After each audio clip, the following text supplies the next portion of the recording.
অপু বিশ্বাস এখনো সাকিবের বৈধ স্ত্রী, এমনই এক মন্তব্য করেছেন দুই তারকার ঘনিষ্ঠ ব্যক্তিত্ব। আমি এখনো সাকিবের বৈধ স্ত্রী, এমনই একটি বক্তব্য দিয়েছেন অপু বিশ্বাস। কেউ আলাদা করতে পারবে না আমাদের।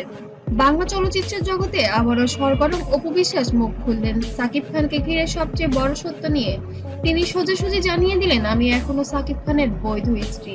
এমন মন্তব্যের পাশাপাশি সাকিব অপুর এখনো ডিভোর্স হয়নি বলেও দাবি করেছেন তিনি। আমাদের কেউ আলাদা করতে পারবে না, এই ঘোষণার পর ভক্তদের মধ্যে তোলপাড়। সাকিব খান ও অপু বিশ্বাসের সম্পর্ক শুধু পর্দায় নয়, বাস্তব জীবনেও আলোচিত। বহু সিনেমায় জুটি বেঁধে কাজ করছেন তারা।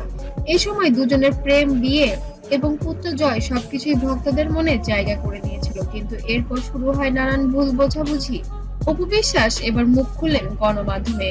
তিনি বললেন, আইনগতভাবে আমি এখনো সাকিব খানের বৈধ স্ত্রী। আমাদের ছেলের স্বার্থে আমি সবসময় চাই শান্তিপূর্ণ জীবন, কিন্তু কেউ চাইলে আমাদের আলাদা করতে পারবে না। যাই হয়েছে হয়েছে, আমি তার অস্বীকার করছি না, আর অস্বীকার করতে পারবো না, বিকজ আই লাভ মাই সন।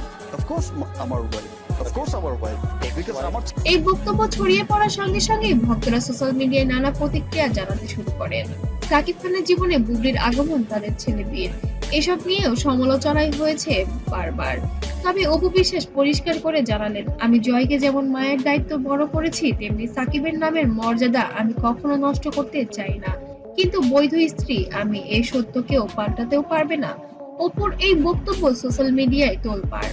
অনেক ভক্ত বলছেন অপুই আসল রানী, আবার কেউ প্রশ্ন তুলেছেন সাকিব কি আবার অপুর কাছে ফিরবেন। এই আলোচনায় নতুন করে গরম হয়েছে ঢালিউড ইন্ডাস্ট্রি।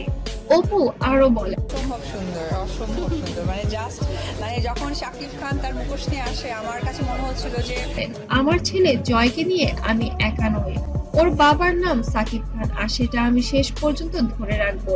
এই দৃঢ় বক্তব্য অন্যের কাছে অপুর আত্মবিশ্বাসী করতে প্রমাণ করেছেন যে সে এখনো সাকিব খানের বৈধ স্ত্রী।